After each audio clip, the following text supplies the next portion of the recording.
If you play, I will marry you.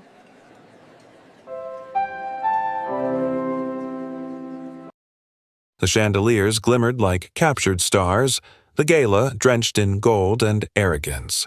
Crystal glasses clinked, laughter cut through the music, and all eyes orbited Cassandra Lane, the CEO whose empire had been built on ruthlessness and charm. She raised her champagne, lips curling with amusement. "If you can play Chopin, I'll marry you." The crowd erupted in laughter, a cruel orchestra of mockery. Guests leaned closer, whispering, delighting in the humiliation staged for their entertainment. But the camera found him. Benjamin Cole, the janitor. He wasn't dressed in silk or velvet, only in a faded uniform with sleeves rolled up, one hand gripping a broken glass, the calluses lining his palms a stark contradiction to the delicate work his fingers once knew. His eyes lifted, steady, unblinking. The room expected shame, maybe silence. Instead, his voice, low, deliberate, carved with years of quiet dignity, carried across the marble hall. "My name is Benjamin, not Buddy." The laughter died abruptly, slicing the air in half. The pianist on stage froze. Even Cassandra's smile faltered, the practiced mask of a CEO cracking for the first time. It was a flicker of an emotion she despised most, being caught off guard. For the first time that evening, the spotlight shifted. It wasn't on the CEO, nor the $1 million piano at center stage. It was on the man who had been invisible all along. In that frozen beat of silence, the audience in the gala, and the audience watching this story unfold, realized this wasn't going to be just another party joke. Something deeper was about to crack open, because behind that single sentence lay a past erased, a talent buried, and a truth powerful enough to turn an entire room of power on its head. Don't look away. This moment, born out of mockery, will unravel a story decades in the making, a story that may leave you breathless. Benjamin Cole walked with measured steps through the glittering marble lobby, mop handle balanced across his shoulder, silver handkerchief folded neatly in his pocket. The gala swirled around him, a current of sequins and silk, yet he moved like a man from another century. Steady, invisible, and strangely untouchable. His uniform was pressed though faded, his shoes polished though scuffed, the kind of details only a man who respected himself would notice. Few saw him. Fewer cared. But Benjamin noticed everything. The flicker of tension in Cassandra Lane's jaw as she stepped off the stage. The way investors clustered, whispering too sharply for comfort. The faint outline of a Steinway grand in the corner of the ballroom, its mahogany body covered by a velvet cloth as if the host had decided music was less important than champagne. For most, it was just furniture. For Benjamin, the shadow of that piano pulled at him like an undertow. His gaze lingered a fraction too long before he bent again, collecting shards of glass into a dustpan.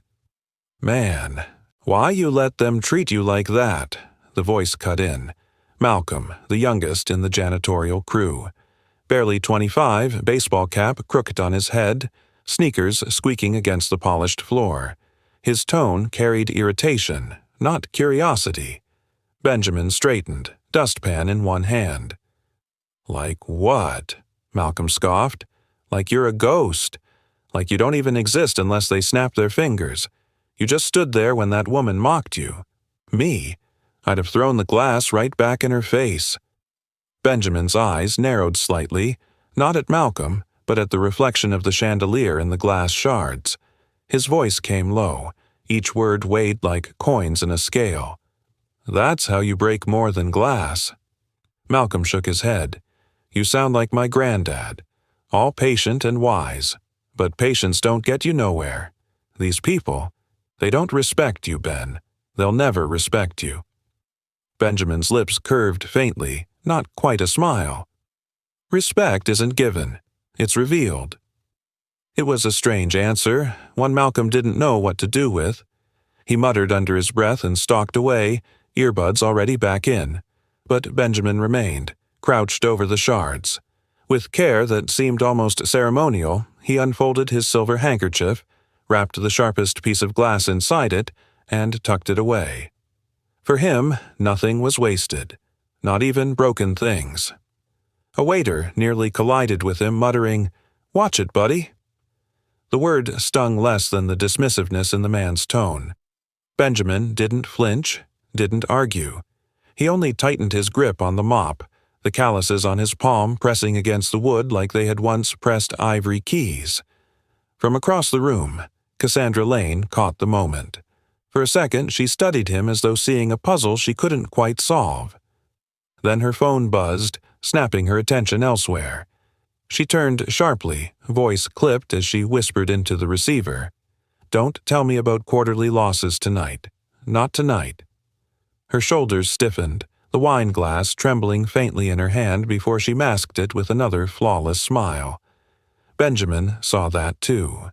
He saw the crack beneath her polish, the exhaustion in her wrist, the way her heels dug into the carpet as if holding her ground against an invisible storm. But he said nothing. He simply mopped, the rhythm of the strokes slow, deliberate, almost musical. Later, when the crowd thinned toward midnight, Benjamin drifted closer to the corner. The velvet cover draped over the piano called to him like a memory he had locked away. He stood still, mop leaning against his shoulder, and for the briefest second, he let his hand hover just above the cloth. His fingers flexed unconsciously, the old reflex of a man who once lived inside sound. Then he caught himself, drew his hand back. The silver handkerchief peeked from his pocket like a ghost. He turned away, but Malcolm had seen. "You know how to play that thing, don't you?" Malcolm's voice carried a teasing lilt, but his eyes held curiosity. Benjamin glanced at him, gaze steady. "Some things are better left under the cloth." Malcolm frowned. "Or maybe you're scared. Maybe you don't want people to know you failed at something once." Benjamin didn't reply. He only walked past, his silence heavier than any argument. Yet Malcolm felt a strange shiver, as if he had brushed against a locked door hiding something vast behind it. In the center of the ballroom, Cassandra raised her glass once more, laughter spilling easily, but her eyes flickered back toward Benjamin like a thread she couldn't cut. And for the first time in years, the janitor allowed his gaze to linger openly on the piano, a foreshadow of collision, a whisper of unfinished music waiting to erupt. What no one knew, not Malcolm, not Cassandra, not the glittering crowd, was that the man with the mop carried a secret heavy enough to shift the balance of power in this room, and soon it would no longer stay buried. Her phone buzzed again. A single line filled the screen. "Show strength tonight. No weakness." Cassandra Lane read it twice, the words hammering with the rhythm of her pulse. It wasn't a suggestion. It was an order from the board. The same men who had once bowed to her father and now watched her with suspicion, waiting for her to stumble. She pressed the phone tighter in her hand. A second vibration followed, the call she dreaded. She answered quickly, voice controlled. "This is Lane." The voice on the other end was clipped, impatient. "Investors are restless. They want reassurance. Tonight you carry the company. No hesitation, no softness. Your father never blinked, Cassandra. Don't let his name falter." She swallowed, her throat dry. "I understand." The line cut. For a breath she allowed herself honesty. The words had pierced her armor, reminding her of the ghost she carried. Her father, the empire builder, the legend, haunted every room she walked into. She was his heir, but also his prisoner. The board didn't see Cassandra Lane the woman. They saw only the daughter they measured against a dead man. She caught her reflection in the polished glass of a display case. The image, staring back, was immaculate. Gown, perfect, hair sculpted, lipstick flawless. But the eyes, tired, shadowed, hungry for approval, betrayed her. She forced herself to blink it away. Weakness wasn't permitted. Not tonight.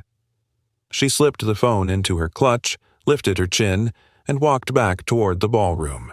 Each step on the marble floor echoed like a declaration. I am in control. I am my father's legacy. But the truth whispered inside her chest, I am exhausted. The doors opened, and the sea of wealth and power turned toward her.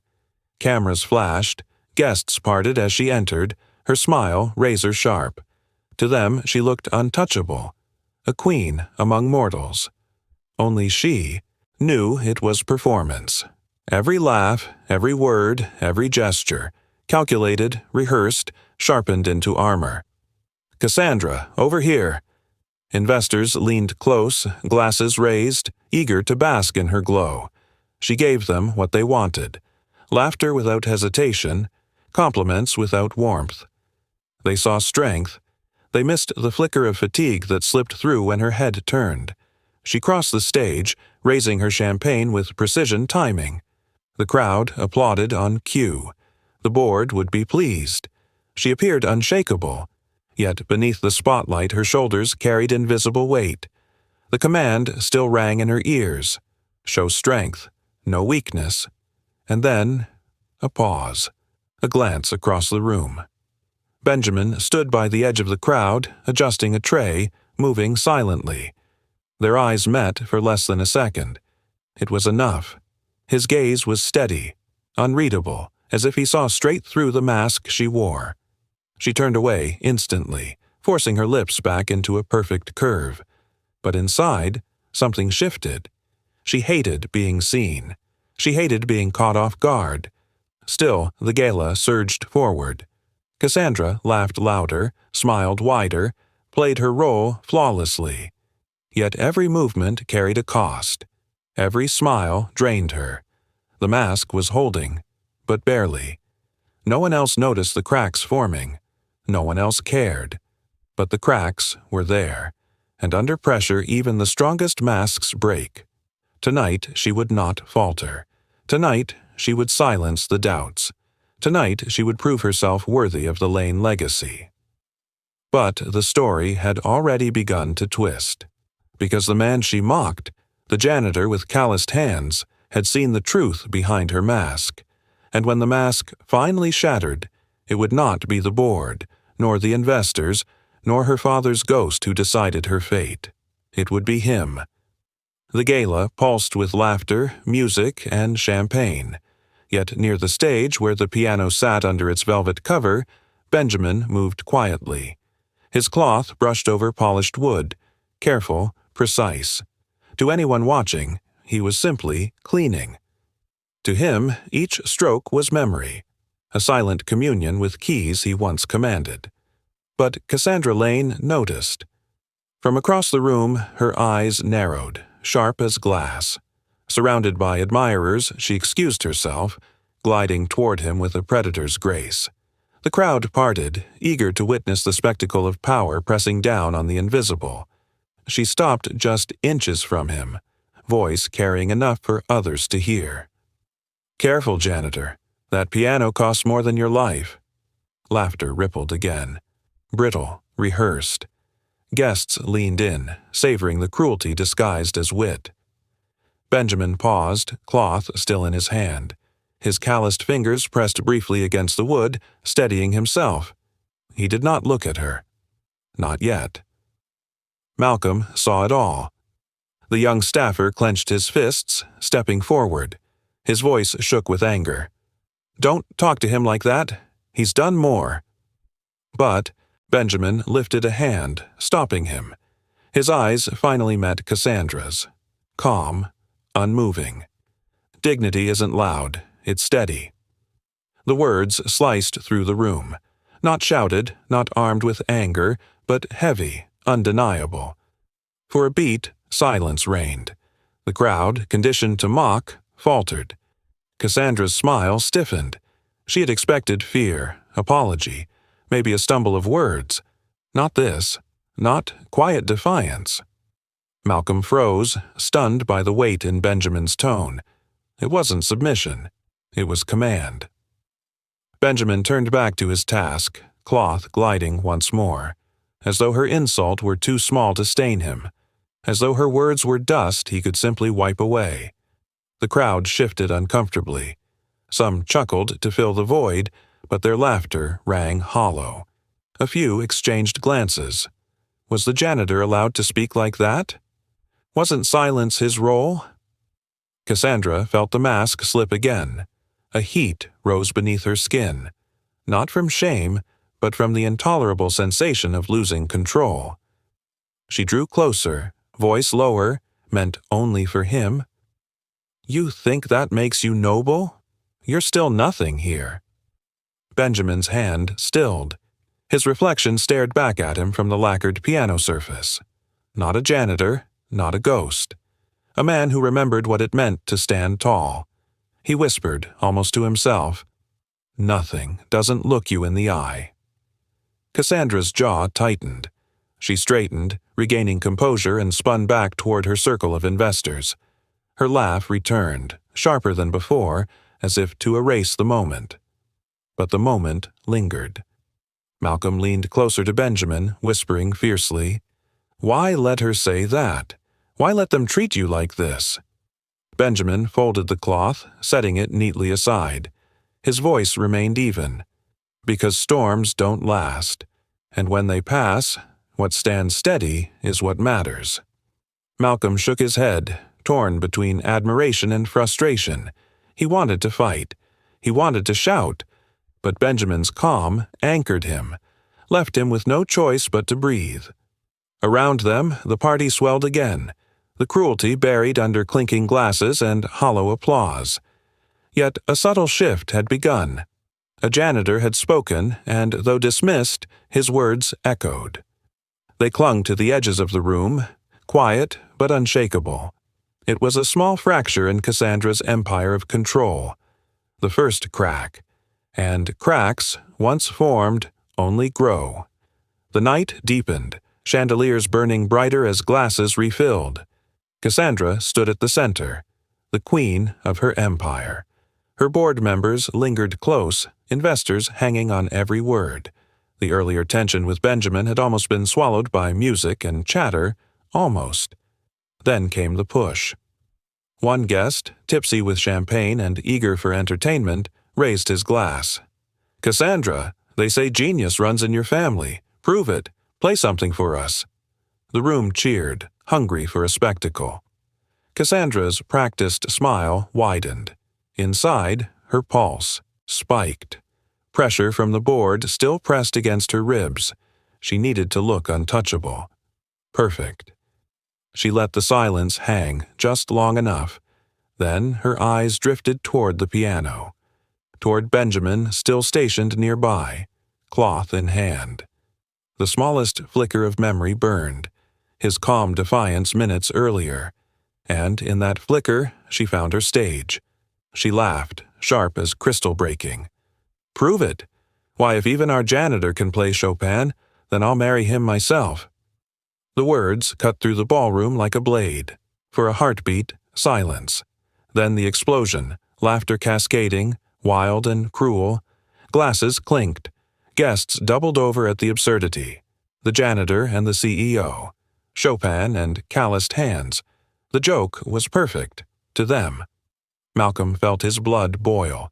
His fists tightened at his sides, nails digging into his palms. He stepped forward, ready to speak, ready to throw himself into the fire.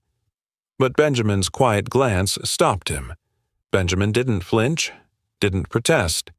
He simply turned back to the piano, pulling away the velvet cover. His cloth moved over the keys, slow, deliberate, as if her words were nothing but dust to wipe away. The laughter roared louder at his silence, mistaking it for shame. Cassandra basked in it, chin tilted high, though somewhere beneath the mask, her stomach twisted. Malcolm leaned closer, voice trembling with rage. "You can't just let that slide. She humiliated you." Benjamin's hand lingered over the final key, fingers pressing gently. His tone remained steady. "Humiliation is only real if you carry it home. Tonight, I carry nothing." The words struck Malcolm silent. But the ballroom? It carried the echo. The guests' laughter rolled on, feeding Cassandra's control, feeding her mask of power. Yet in the quiet space between notes, something else began to stir. A challenge had been thrown, disguised as a joke, the kind of challenge that does not disappear. Benjamin's cloth folded neatly in his hand. His eyes lingered on the piano, not with defeat, but with recognition. The keys called to him. Not yet, but soon, and when they did, the room that mocked him would not laugh again. The ballroom still rang with laughter, cruel and echoing, when Malcolm shoved through the side door after Benjamin. His jaw was tight, fists clenched. "Why didn't you say something?" Malcolm hissed, his voice cracked with frustration. "She mocked you, they all laughed, and you just stood there." Benjamin didn't stop. His steady footsteps carried him down the dim service hall, mop balanced like a staff. "Answer me," Malcolm snapped louder. "Are you that afraid of them?" Benjamin finally turned, calm as stone. His voice was even, measured. "Not afraid, just not theirs to break." Malcolm's fists tightened. "That's not strength. That's weakness dressed up pretty." Benjamin's eyes narrowed. He didn't reply.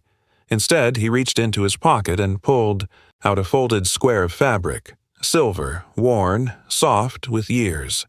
Slowly, almost ceremoniously, he smoothed it between his fingers. Malcolm blinked. "What's that supposed to be?" Benjamin didn't answer.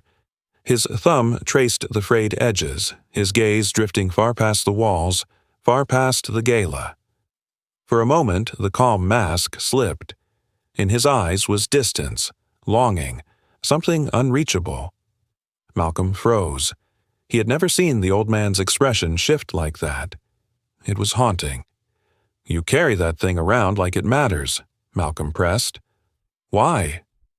Benjamin folded the cloth back with precision, sliding it into his pocket. His tone was soft but unshakable. "Because some things outlive the noise."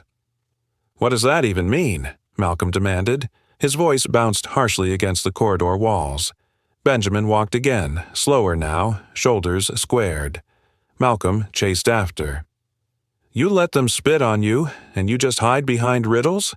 Come on, old man. At least tell me you hate them for it." Benjamin stopped. His hand brushed the pocket where the silver handkerchief lay. He didn't raise his voice. "Hate is too light a word for what silence remembers." The words landed like a slap. Malcolm's anger faltered. He studied Benjamin's profile, the lines of endurance, the stillness that wasn't surrender but something else entirely. From the ballroom, faint piano notes stumbled out. Someone drunk at the keys, mangling Chopin. The broken melody spilled into the hallway. Benjamin's head tilted just slightly. His fingers twitched by his side, the tiniest movement, but precise, like remembering muscle memory. Malcolm caught it. His pulse spiked. "You know this piece," he said, more realization than question. Benjamin didn't respond. His gaze stayed fixed on nothing, listening. Malcolm stepped closer, his voice low. "You've played it." A flicker crossed Benjamin's eyes, so fast Malcolm almost missed it. But it was there. Malcolm's mouth went dry. His mind raced back to earlier, the way Benjamin's hands lingered over the piano, the way he touched that silver cloth. It wasn't random. None of it was random. He grabbed Benjamin's arm. "Who are you?" Benjamin looked down at him, steady, unreadable. His only answer was silence. Malcolm released him, breathing hard. "Fine. Keep your secrets. But don't think I didn't see it. Those hands aren't Janitor's hands. Not really." Benjamin's gaze lingered on him, then he turned away, walking deeper into shadow. Malcolm stayed behind, heart pounding. The pieces didn't fit, but the doubt had lodged itself inside him like a thorn. The laughter from the ballroom felt distant now. In its place grew a sharper sound. Curiosity. Benjamin wasn't just invisible. He was hiding. And Malcolm, restless and furious, couldn't decide if that truth terrified him or thrilled him. The silver handkerchief slid through Benjamin's fingers again, worn edges, whispering against calloused skin. Malcolm's doubt had planted itself firmly, and as the janitor sat alone in the break room, silence pressed heavy. He closed his eyes. The present dissolved.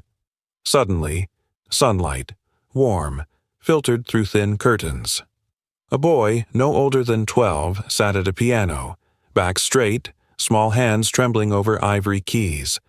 His knuckles were raw from practice, his eyes burning with both exhaustion and hunger.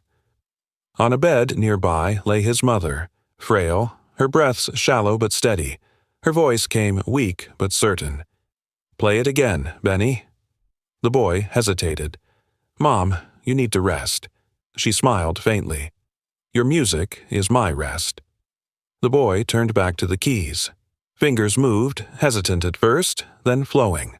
Chopin filled the small apartment, every note trembling but alive. He played as if his life depended on it. When the final note faded, the boy's shoulders sagged. He pressed his forehead to the keys, as if the weight of the world already pressed on him. His mother coughed, reaching for something by her side, a folded silver square, the same handkerchief. She beckoned him closer. He rushed to her side. She placed it in his hands with deliberate care. "This," she whispered, "will keep your music clean, even if the world gets dirty." The boy clutched it, confused. "It's just a cloth." "No," she breathed. "It's a promise. Wipe your hands before you play. Wipe the keys after. Keep your gift pure, no matter what dirt the world throws." Her eyes glistened. "Do you understand?" He nodded, tears welling. She pressed the cloth against his palm, closing his fingers around it. "Someday, Benny, this will remind you who you are." Her hand slipped away, leaving the handkerchief glowing in his small grasp. The boy sat at the piano again, the silver cloth beside him. He played, stronger this time, louder, as if his mother's faith was pouring through his veins. The sound of Chopin lifted, no longer fragile but soaring. His mother's eyes fluttered shut, not in defeat, but in peace. The flash of memory fractured. Back in the break room, the older Benjamin sat still, the same cloth in his hand, worn now with years of labor. His eyes glistened but did not spill. He folded it carefully, placing it back into his pocket as if sealing the memory inside. Malcolm's voice cut the silence. "I knew it." Benjamin turned. He hadn't heard Malcolm enter.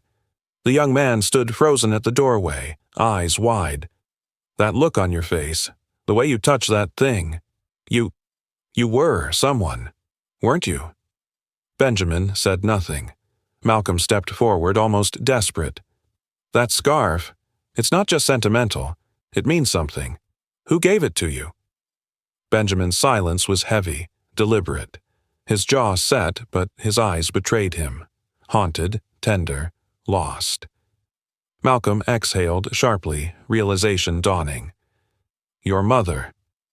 Benjamin closed his eyes briefly as if the word itself reopened old wounds. Malcolm shook his head, pacing. "I don't get it. You, stuck here mopping floors, letting them humiliate you, and yet—" He gestured wildly. "I saw it in your hands. I felt it just now. You're not ordinary. You never were." Benjamin rose slowly, steady. "Ordinary is what I became, not what I was." The line struck Malcolm like thunder. Benjamin moved past him, but Malcolm grabbed his arm. "Number. You don't get to bury it. Not anymore. You think I can just forget what I saw? That scarf. It's a piece of something bigger, and I swear I'll find out what." Benjamin's gaze hardened. He spoke low, each word deliberate. "Some truths destroy more than they save." Malcolm let go, unsettled, but his curiosity burned hotter. He had seen the flicker, the ghost of a prodigy still living in the janitor's bones. Benjamin walked on, the silver scarf heavy in his pocket, his mother's words echoing, "Keep your music clean, even if the world gets dirty." The past wasn't gone. It was waiting. And now, someone else had caught its scent. The gala hall shimmered with chandeliers and shallow laughter. Crystal glasses clinked, voices overlapped, and somewhere in the noise, Benjamin's silence seemed louder than all of it. A group of VIP guests circled Cassandra near the piano. They had money, power, and a taste for cruelty. One raised a glass. "So, Cassandra, when do we see the janitor's concerto?" The table erupted in laughter. Cassandra forced a smile, lips curving into the same polished mask she'd worn all night. But her eyes, restless, distant, betrayed the truth. She wasn't laughing. Not really. Another guest leaned in, his voice sharp as broken glass. "If the Lane legacy is so strong, surely you can summon music out of anyone, even him." He nodded toward Benjamin, who was polishing the piano's edge, movements steady, quiet. Cassandra's hand tightened around her wine glass. She responded with a smirk. "Strength doesn't beg for validation. It simply is." The guests clapped, mocking applause that was meant to wound more than praise. Malcolm shifted at the edge of the room, jaw clenched. His fists curled at his sides. "This is ridiculous," he muttered under his breath. He stepped forward, ready to speak, ready to cut through the cruelty. But Benjamin's hand shot out, gentle yet firm, brushing Malcolm's arm. His voice, low and steady, froze him in place. "Not now." Malcolm glared at him. "So, we just let them." Benjamin's eyes locked on his, calm yet unshakable. "Dignity isn't in their words, it's in how we carry ours." Malcolm faltered, anger burning, but he stayed silent. The laughter around them grew. One woman raised her brows. "Come now, Cassandra, don't tell us you've lost your touch. Your father would never hesitate to put a man in his place." The name, her father, struck harder than the wine. Cassandra's smile didn't slip, but her knuckles whitened. A flicker of something raw flashed across her face. Pressure, fear, fatigue. For the first time that evening, the cracks showed. Benjamin saw it. A single glance. To everyone else she looked untouchable, untouchably poised. But he noticed. The hollowness behind the smirk. Malcolm noticed too, but with a different fury. "They're tearing her apart, and she's taking it out on you," he hissed. Benjamin folded the cloth in his hand, wiping the piano keys with slow, deliberate strokes. His silence was louder than any retort. The crowd pressed closer, enjoying the spectacle. "Well then," one man declared, lifting his glass high, "let's make it a wager. If the janitor can't play, Cassandra, perhaps you should play for us instead. Chopin, yes?" The group erupted again, delighted by their own cruelty. Cassandra's laugh this time was sharp, brittle, almost too quick. "Careful what you ask for. My talent is in boardrooms, not ballrooms." But the joke didn't land. The guests exchanged looks. Their amusement was no longer harmless. It was bait, designed to corner her. For the briefest second, Cassandra's eyes darted to Benjamin. A flicker, resentment, desperation, something unspoken. Then her gaze snapped back, cold as marble. Malcolm inhaled sharply. He wanted to shout, to drag Benjamin away, to end the humiliation. But Benjamin remained still, anchored in silence, polishing keys that didn't need polishing. The irony wasn't lost on him. The janitor was cleaning while the powerful dirtied themselves with cruelty. The tension coiled tighter, winding through the room. Every laugh, every whisper only sharpened the knife. Cassandra's mask held, but barely, and Benjamin, standing steady in the storm, became the quiet axis around which all the chaos spun. The gala buzzed louder, restless. The night was far from over. The laughter in the ballroom faltered when Evelyn Carter, the oldest patron in the room, leaned forward in her chair. Her silver hair caught the chandelier light as her eyes narrowed, studying Benjamin with intensity. She ignored the chatter around her. Instead, she whispered, half to herself, half to anyone who would listen, "I know that face." The room shifted, curiosity rippling. A few guests hushed their laughter, craning to hear. Evelyn rose slowly, cane tapping against the polished floor. Every step carried weight. She stopped just feet from Benjamin, who was still polishing the piano with his silver scarf, movements unhurried. Her voice trembled, but it was steady enough to cut through the noise. "Benjamin. Cole?" The name landed like a dropped glass. Murmurs erupted instantly. Heads turned. Guests exchanged puzzled looks. Benjamin's shoulders tensed, but he didn't lift his eyes. "You were?" "The boy," Evelyn continued, her words pushing against decades of memory. "The prodigy. I saw you in New York, 1979.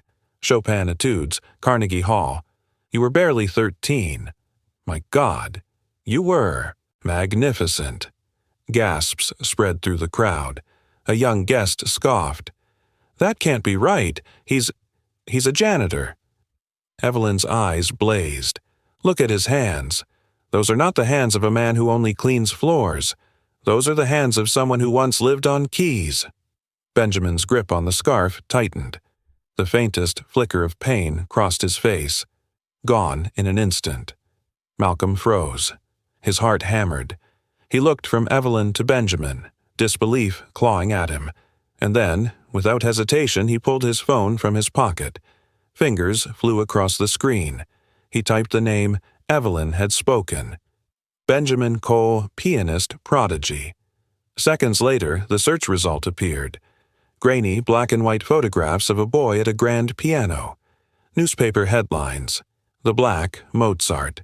Benjamin Cole at 13 stuns Carnegie. Malcolm's breath caught. He spun the phone around, thrusting the screen toward the nearest group. "Look," his voice cracked, urgent. "Look, she's right. Benjamin Cole." The guests leaned closer, eyes widening. Phones lit up across the ballroom, a chain reaction of searches and discoveries. Articles, clippings, photographs, all flooding back into the present. The ballroom erupted. He was real. How did no one know this? Why would a man like that be here? Every whisper layered into a storm. Cassandra's practiced smile froze. For the first time, her mask shattered. Not from anger, but shock. Her gaze darted to Benjamin, then back to the swirling crowd, her carefully constructed control slipping like sand through her fingers. Evelyn's voice rose again, clear and commanding. "You all sit here mocking him, and yet decades ago the world called him a genius. They wrote of him as the future of classical music." Benjamin finally lifted his head. His eyes met Evelyn's, tired, steady, resigned. "Why?" someone in the back whispered. "Why is he like this now?" Malcolm's phone shook in his hand. He turned to Benjamin, desperate. "Tell them. Say something. They deserve to know." But Benjamin only laid the scarf gently across the piano keys, as if shielding them. His silence spoke louder than any confession. The witness effect had ignited. No one could stop it now. Dozens of voices overlapped, questions flung across the hall like stones. Phones passed from hand to hand. A name once forgotten was suddenly everywhere again, resurrected by whispers, by memory, by proof. And at the center of it, Benjamin Cole stood motionless, the quiet storm around which all chaos gathered. Cassandra clenched her glass until it trembled. For the first time all night, the room wasn't laughing with her. It wasn't laughing at him either. It was watching, waiting. The janitor had become the spectacle. And though he hadn't played a single note, the room was already hearing echoes of a past it could no longer ignore. The ballroom had become a cage of whispers. Names, fragments of headlines, half-remembered stories swirled in the air like dust disturbed after decades. And at the eye of the storm stood Benjamin Cole, silent, scarf draped across the piano like a shield. The tension broke when Evelyn Carter's cane tapped the floor once more. "Play," she said softly. "Remind them." A hush fell, immediate and suffocating. Dozens of phones lowered, breaths caught mid-throat. The jeers that had filled the night shriveled into expectation. Benjamin remained still, his eyes fixed on the keys. For a heartbeat, it seemed he might refuse, that the silence itself was his only answer. But then, slowly, deliberately, he pulled the bench back and sat. The sound of the wooden seat creaking echoed louder than the orchestra had earlier. Cassandra's lips curved into a mocking smirk, but her eyes betrayed something new. Unease. "Really?" she scoffed. "The janitor wants to play for us." No one laughed with her this time. Benjamin reached into his pocket. His fingers unfolded the silver scarf with a tenderness that contrasted every hardened callus on his palms. He laid it gently across the keys, as though blessing them. The room held its breath. Then, with hands that had scrubbed floors and carried trash for decades, he placed his fingers on the ivory. A pause, so long it ached. And then, Chopin. The opening notes of the ballade in G minor poured out, fragile at first, like water testing its course. But within seconds the fragility sharpened into brilliance. His fingers flew with precision, each strike of the key measured, fluid, inevitable. The piano roared to life, no longer an ornament but a vessel. The audience froze. Forks hovered above plates. Champagne glasses trembled in midair. This was not a janitor. This was mastery reborn. The melody surged, swelling like a tide reclaiming the shore. Every note carried history. Every crescendo a protest against decades of silence. His technique was flawless. Not a relic of youth, but sharpened, matured, scarred by life, yet unbroken. Malcolm's jaw hung open. His phone slipped from his hand, forgotten. His chest swelled with something he could not name, shame, awe, loyalty, all at once. Guests who had mocked him earlier leaned forward, their eyes wide as though seeing a ghost and a prophet all at once. A woman covered her mouth, tears streaking down her cheeks. An older man muttered, "Impossible." "He's better now than he was then." Even Evelyn, who had believed, clutched her cane tighter, trembling with vindication. The room was no longer a ballroom. It was a concert hall resurrected from ashes.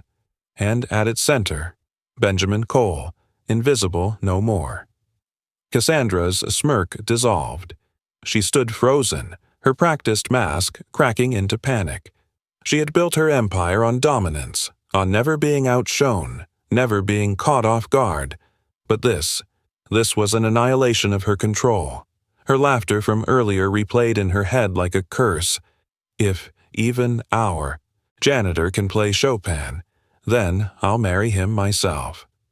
Now the joke had turned blade, cutting her pride to ribbons. The music shifted.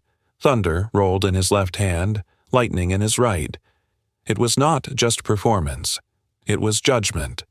It was years of ridicule answered without a word. It was dignity roaring louder than any insult. Every eye in the room was locked on him. Every breath waited on his next note. And then, sudden silence. The piece resolved, delicate as glass. His hands hovered above the final chord, lingering, then retreated. For a full second, the room did not react. The silence was not emptiness, but shock, the collective heartbeat of 100 souls stunned into stillness. Then, eruption. Applause crashed like thunder, shouts of disbelief and praise colliding. Guests leapt to their feet, some screamed, others sobbed. The air was electric, alive with awe. Genius! Prodigy! My God! How did we not know? Cassandra remained motionless. Her glass slipped from her hand, shattering at her feet. Her eyes, wide with something she could not disguise, fixed on Benjamin. It wasn't just humiliation. It was fear. Fear of being unmasked as shallow. Fear of a narrative she could no longer control. Fear of a man she had dismissed as invisible now standing as a giant before her. Benjamin, meanwhile, rose without flourish. He folded the silver scarf with care, tucking it back into his pocket. His eyes met no one's.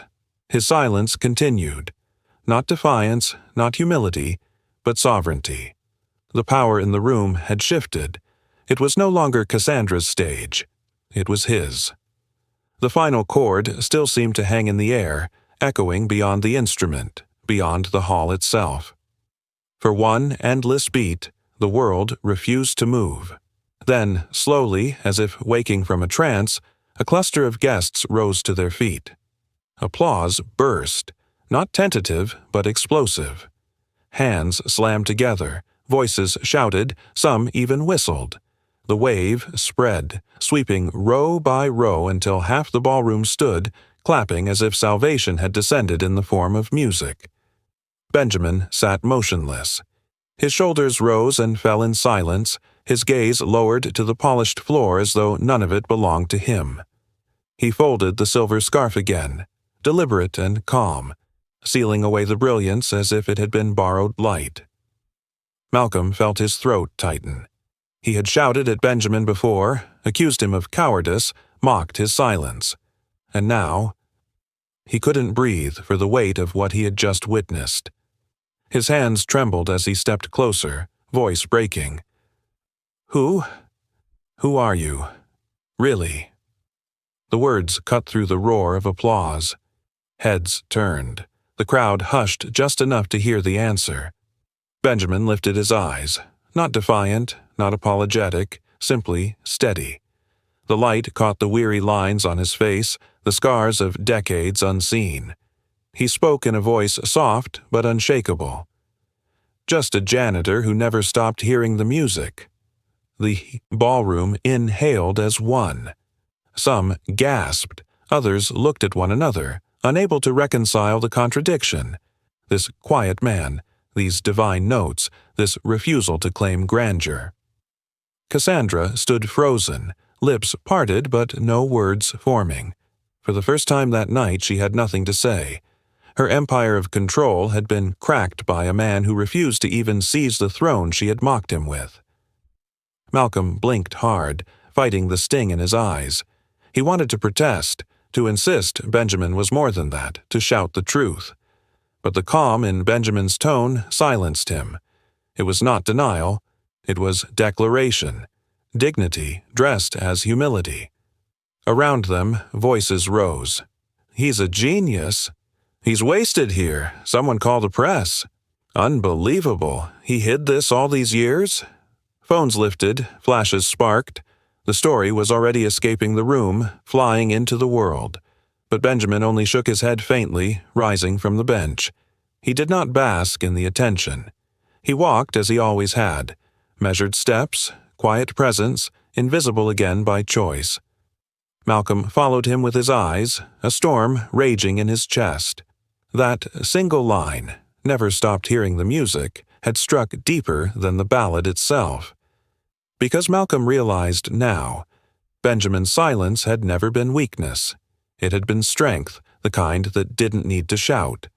The applause thundered on, yet beneath it a strange stillness spread, a dawning respect that could not be undone. Benjamin had entered the night invisible. He would leave it unforgettable.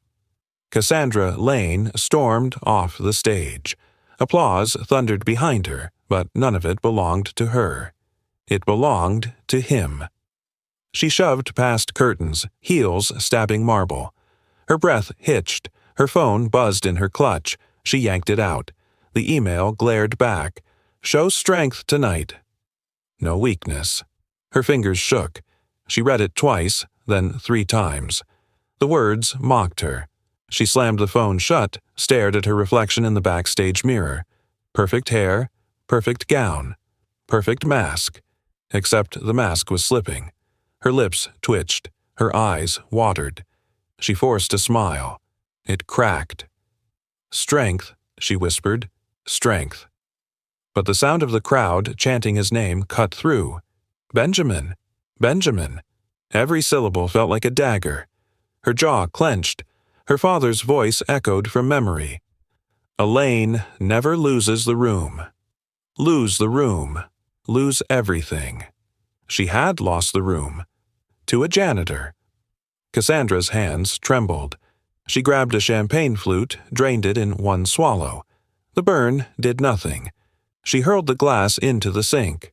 Shards scattered. Her reflection splintered. The phone buzzed again. Board messages stacked. Control this story. Explain. Regain authority. She turned away. Couldn't answer. Couldn't breathe. Her mind replayed the moment. Her laugh, her cruel dare, the silence, then his fingers. Steady, precise, claiming the piano like it was his birthright. The scarf, the music, the storm it unleashed. Her chest tightened. Fear. Real fear. Not of failure, but irrelevance. She pressed both palms to the vanity, leaning forward.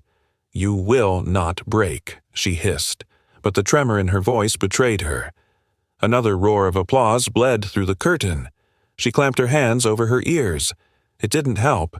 The sound was in her skull now. Cassandra's mask fractured further. The proud CEO, groomed under a titan's shadow, now cornered by her own cruelty. She paced. 5 steps, back, 5 steps again.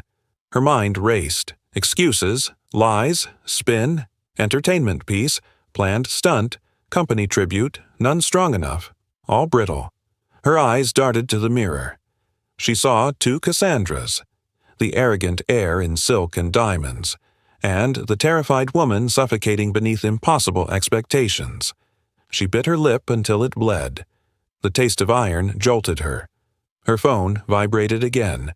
Another email. She forced herself to read, "Do not falter. This is your father's legacy. We cannot afford weakness." Her vision blurred. She almost dropped the phone.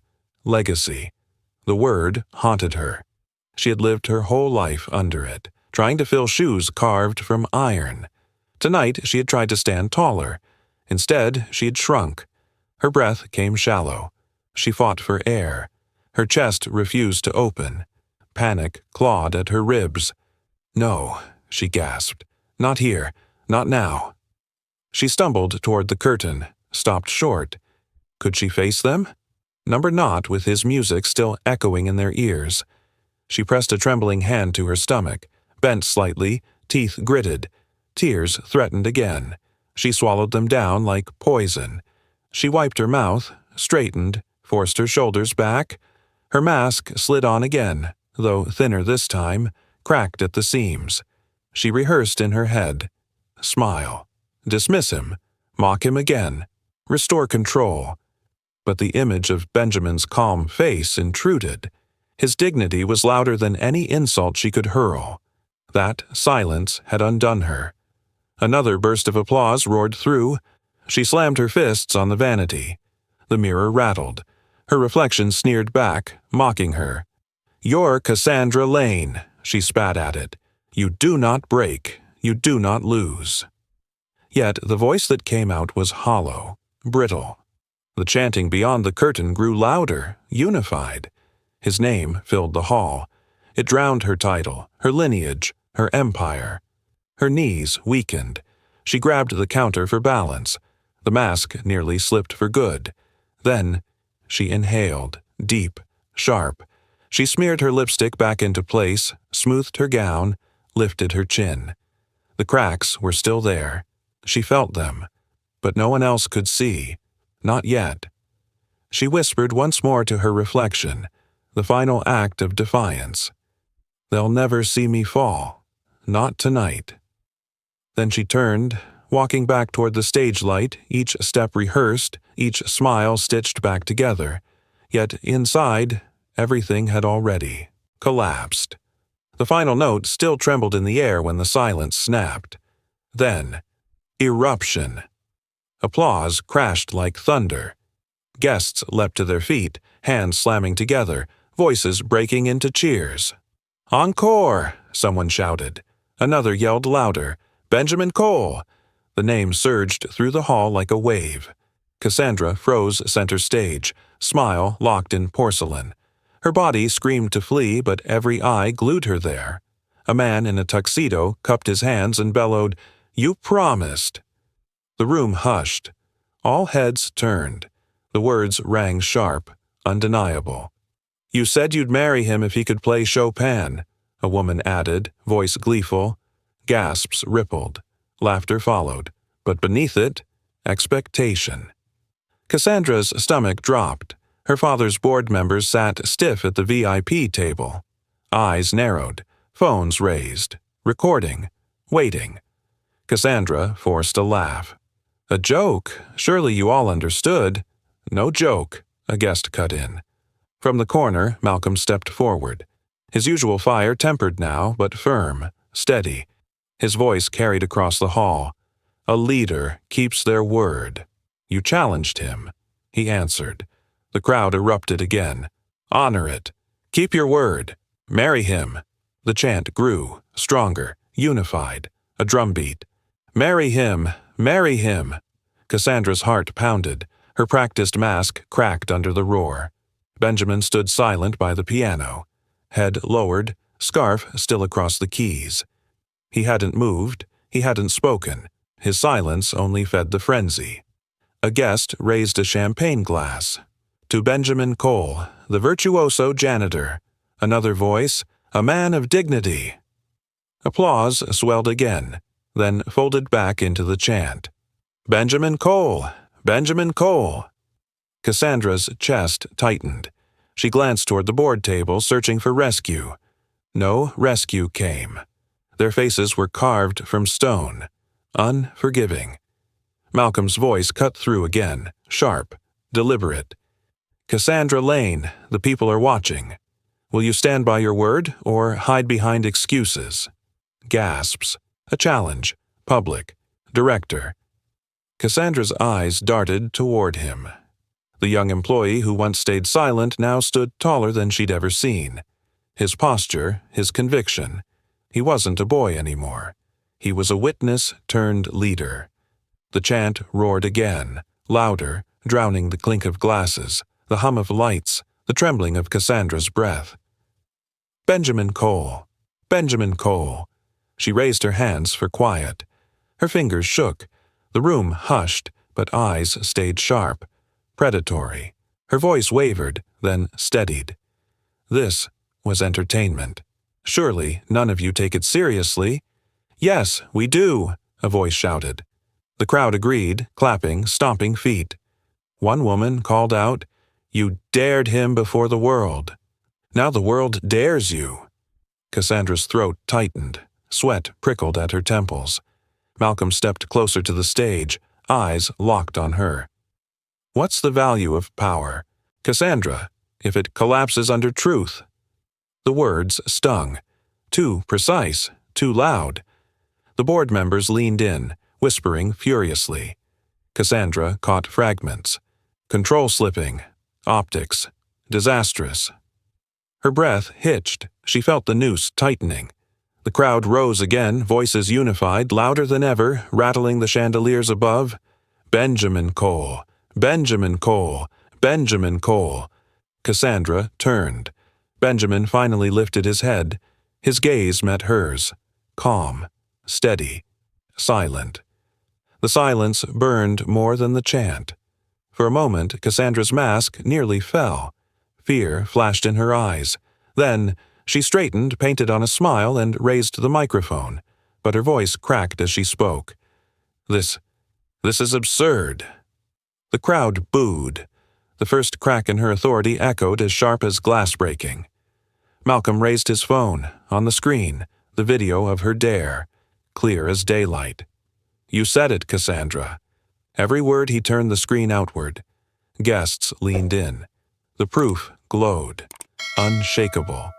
The chant surged back, a tidal wave that swallowed her denial whole. Honor your word. Honor your word.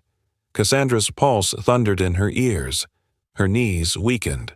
Her grip on the microphone faltered. Benjamin remained still, silent, dignified, the eye of the storm. The witness effect had reached its peak, and Cassandra Lane, for the first time in her reign, stood cornered, by truth, by dignity, by the very people she once commanded. The chants still thundered when a figure moved from the edge of the crowd. Rosa, one of the elder staff members, stepped forward. She carried something small in her hand, the silver scarf folded with care. The noise dulled as people noticed. One by one, voices fell silent. Rosa's steps were slow but steady, her eyes fixed on Benjamin. When she reached him, she lifted the scarf for all to see. This, she said, her voice trembling yet firm, was his mother's gift. Gasps fluttered through the hall. Cassandra stiffened. What nonsense! But Rosa ignored her. She turned to the crowd. I was there, years ago. I remember. His mother pressed this scarf into his hands before he touched the piano for the first time. Her voice grew stronger. She told him, "This will keep your music clean, even if the world gets dirty." The words struck like lightning. Guests froze, images flashing in their minds, the janitor's calloused hands, his silence, his dignity. Now, the scarf wasn't just cloth, it was legacy, proof. Tears welled in Malcolm's eyes. He whispered, "It's true." The crowd hushed, almost reverent. Witness effect shifted. Not frenzy now, but awe. Rosa placed the scarf gently into Benjamin's hands. Her fingers lingered as though passing not just fabric, but memory. "Your mother's words still live," she said softly. Benjamin stared at the scarf. For the first time all night, his chest heaved with something visible. Grief, pride, restraint breaking at the edges. Cassandra snapped, her tone brittle. "Stop this performance. It's sentimental garbage." The audience recoiled. Someone shouted, "You dare mock his mother?" Murmurs of disapproval swept through the hall. Power tilted again, away from Cassandra, toward Benjamin. Benjamin raised the scarf. His voice, low but steady, carried across the hall. "She gave me this when I was a boy. She told me never to let the world take my music, no matter what it took from me." His words sank deep. No theatrics, just truth. The crowd leaned in, breathless. A woman dabbed tears from her eyes. A man lowered his phone, no longer filming, simply listening. Malcolm stepped forward, voice breaking. "All this time, you carried her words?" Benjamin nodded once. Carried, and kept silent, because dignity isn't loud, it's steady.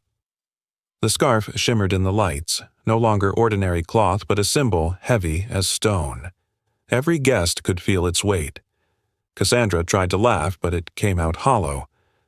So what? A scarf doesn't make him worthy. He's still...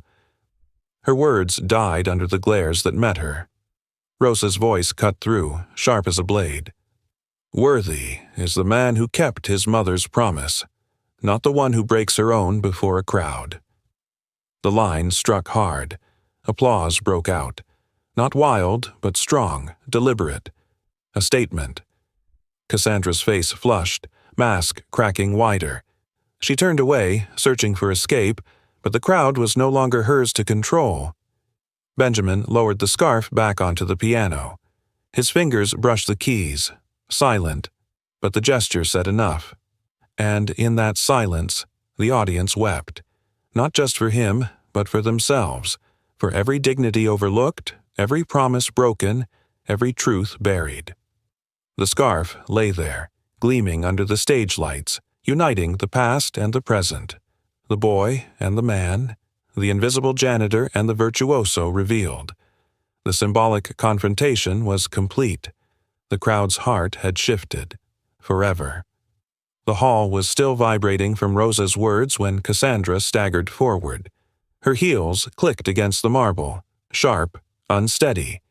The mask she had worn all night was splintering, fragments of arrogance slipping away with every step.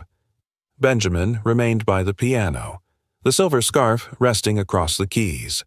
His eyes stayed low, refusing triumph, refusing humiliation. Just steady. Cassandra halted before him. For the first time in her life, she couldn't summon her father's voice, the board's commands, or the armor of her title. All she saw was a man who had shattered her illusion of control without saying more than a handful of words. The crowd watched in stunned silence. No one breathed. Then Cassandra sank. The sound of her knees hitting the polished floor was louder than any applause. Gasps rippled. The mighty CEO kneeling before the janitor. Her voice broke. "Mr. Cole." The name hung in the air like a confession, Not janitor, not nobody, but his name. His true name. Her lips trembled. "Forgive me." The words carried more weight than the chandelier above them. Every guest felt it, the pride that had defined Cassandra Lane. The heir who never bent was dissolving right before their eyes. Benjamin did not move. His silence was neither cruel nor forgiving. It was something greater. A stillness that forced truth into the open. Cassandra's hands pressed against the floor, clutching as if she could hold herself together. Tears smudged her mascara. "I mocked you. I tried to turn you into a spectacle. But tonight, the spectacle is me." Her shoulders shook. All my life I thought strength meant control. That to lead was to never bend. But here I am, begging a man I dismissed to grant me something I can't command. Mercy. The crowd shifted, uneasily moved. Some whispered, others wiped tears. The power dynamic had inverted so completely it was dizzying. Malcolm stepped forward, fists clenched at his sides. His voice cracked, not from anger this time, but awe. "You finally see him." Cassandra nodded, broken yet resolute. She turned to the crowd, her voice carrying. "I built an empire on my father's shadow. I let arrogance dictate my worth. But what I saw here tonight," she gestured to Benjamin, "proves I was blind. Greatness isn't in titles. It's in dignity that survives the world's contempt." The guests murmured, touched, shaken. Witness effect no longer demanded Benjamin's humiliation. Now it demanded transformation. Cassandra faced Benjamin again. "Mr. Cole, I can't erase my cruelty, but I can kneel here, stripped of everything I thought made me powerful, and admit I was wrong." Her eyes glistened. "Forgive me, or don't. I will carry your silence if that's justice." Benjamin's gaze lifted at last. He studied her, not the CEO, not the heiress, but a trembling woman unraveling under the weight of her own facade. His voice, calm as always, cut through the air. "Forgiveness isn't given because it's deserved," he said quietly. "It's given because someone must choose to break the cycle." Cassandra closed her eyes, tears slipping down. The hall held its breath. Benjamin rose from the bench, lifting the silver scarf from the keys. He stepped toward her, every movement deliberate, measured. Then, he extended his hand. The crowd gasped again, not in outrage but in disbelief. Cassandra stared at the offered hand as if it were fire. Slowly, shakily, she reached out and placed her trembling fingers in his palm. Benjamin helped her rise. His voice remained even. "Stand.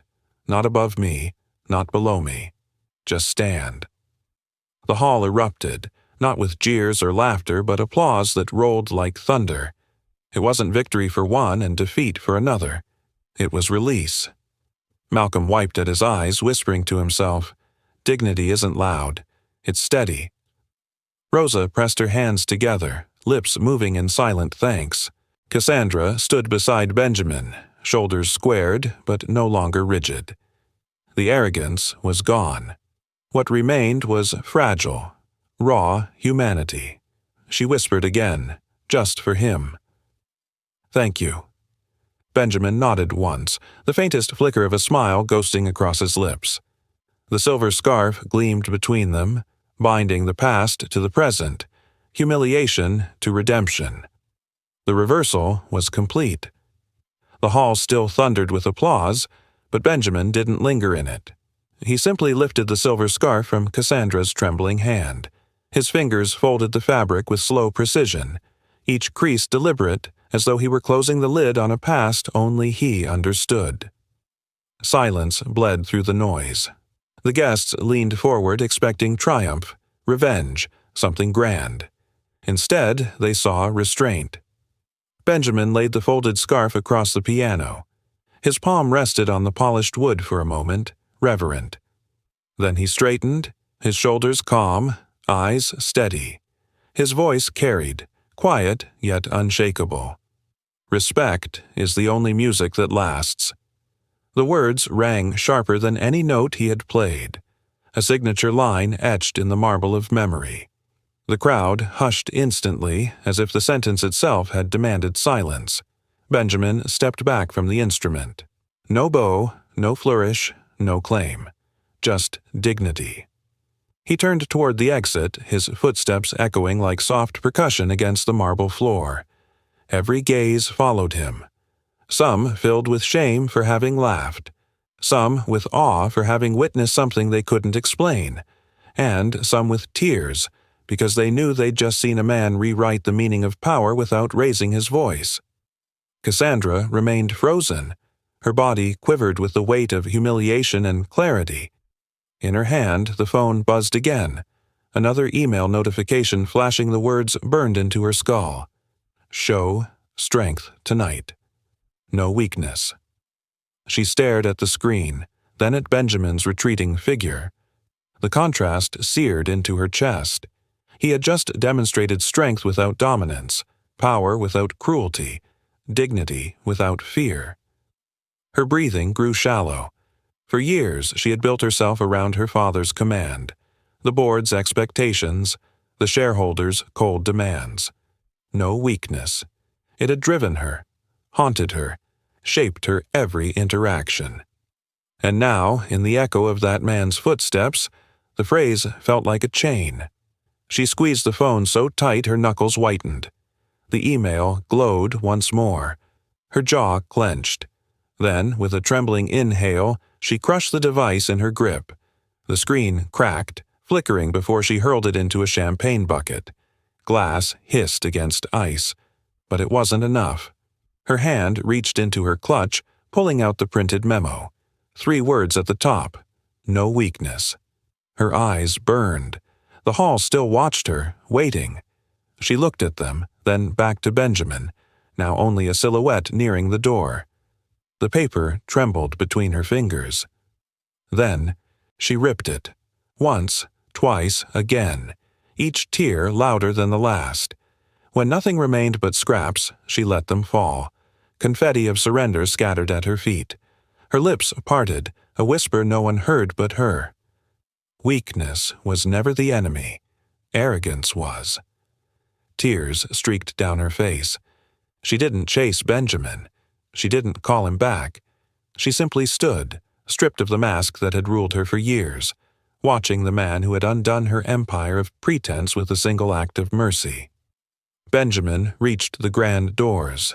The butler hesitated, unsure whether to open them, torn between his employer and the man who now seemed larger than the gala itself. Benjamin gave a small nod. The doors opened wide, spilling moonlight into the hall. He walked through. No applause followed this time. No chant. Just silence. Heavy, sacred, complete. Malcolm, standing near the front, exhaled shakily. His fists that had once longed for confrontation now hung loose at his sides. He whispered, almost to himself, "Respect. That's the music that lasts."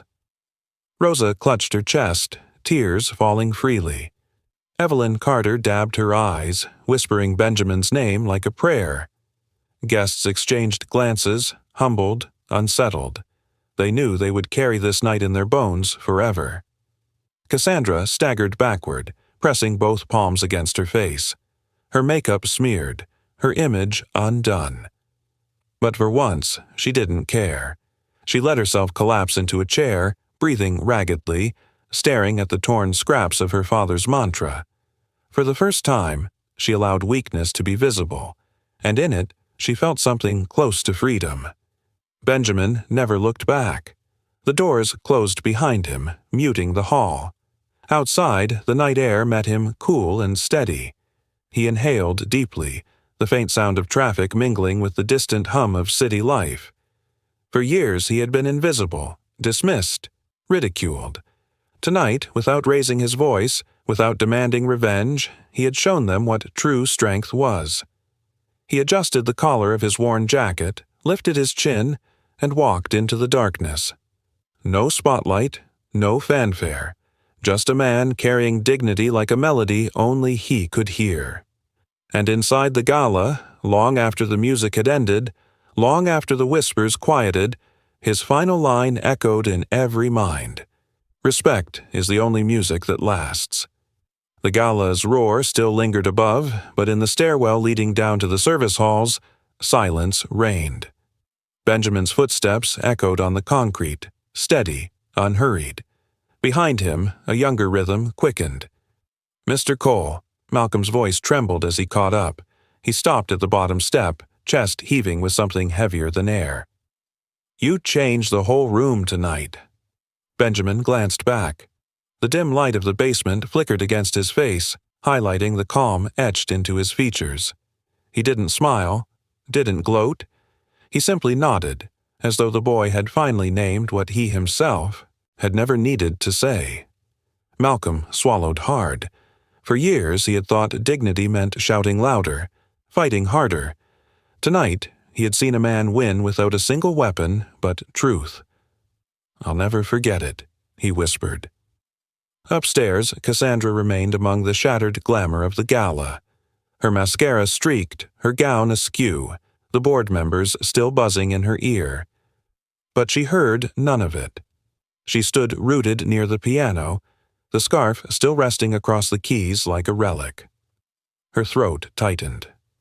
She turned, scanning the hall until her eyes found Malcolm at the edge of the crowd. For the first time, she didn't bark an order, didn't reduce him to a title. She called, raw and unguarded. "Malcolm!" He froze, stunned. She stepped closer, her voice low but clear. "Thank you." The words cost her more than any deal she had ever signed. Gratitude had never been part of her vocabulary. But tonight, stripped of her armor, she finally saw the boy's courage, his loyalty, his refusal to abandon Benjamin when the world jeered. For the first time, she honored him by name. And just like that, the witness effect rippled again. The staff who had watched from the shadows whispered. Guests who had laughed cruelly now shifted uncomfortably, shame softening into reflection. People who had dismissed Benjamin began replaying his words, his music, his restraint.